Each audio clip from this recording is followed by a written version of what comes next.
আচ্ছা, মানুষ প্রেম করে, তো প্রেম করে ছ্যাঁকা খায়, ধোঁকা খায়। ছ্যাঁকার ধোঁকা খাওয়ার পার্থক্য কি জানেন? বিশেষ করে ছ্যাঁকার ধোঁকার জন্য বিশেষ করে দোষ থাকে হলো মেয়েদের। কারণ কি, একটা মেয়ে চাইলে ছেলেদের 10টার সাথেও কথা কইতে পারে, কিন্তু একটা ছেলে চাইলে কিন্তু মেয়েদের 10টার সাথে কথা বলতে পারে না।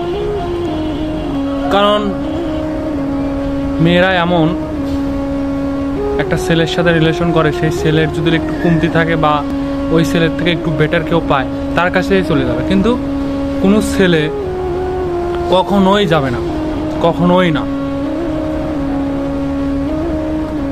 আর মেয়েরা বলে যে ছেলেরা ধোঁকা দেয়, তাদের ব্যবহার, তাদের অযত্ন, এগুলোর জন্যই ছেলেরা ছেড়ে দেয়। ছেলেরা কি চায়? ছেলেরা চায় সেই মেয়েরা তাকে ভালোবাসুক, তাকে ছাড়া কাউকে না বুঝুক, শুধু তাকেই ভালোবাসুক। কিন্তু ওই মেয়েটা যখন তাকে আস্তে আস্তে দূরে চলে, মানে তাকে ছেড়ে দূরে চলে যাচ্ছে, ছেলে যখন বুঝতে পারে, তখনই ছেলে ছেড়ে চলে যায়।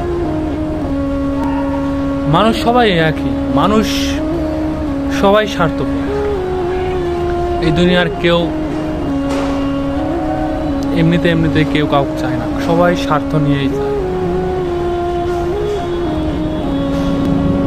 হতভাগা খালি শুধু ছেলেরাই, ছেলেরা নিঃস্বার্থে একটা মেয়েকে চায়, কিন্তু মেয়ে চায় স্বার্থ, বেটার। তার থেকে তার একটু বেটার হলে সে অন্যজনের কাছে চলে যায়। মেয়েরা এমনই। আমার কথা, তোমরা রিলেশন করো, সব করো মা বাপের পছন্দ মতো, পারিবারিকভাবে করো, জীবনটা অনেক ভালো হবে। কারণ কোনো মা বাপ চায় না কোনো ছেলে বা মেয়ের ক্ষতি। তাই প্রেম না করাই ভালো। ধন্যবাদ।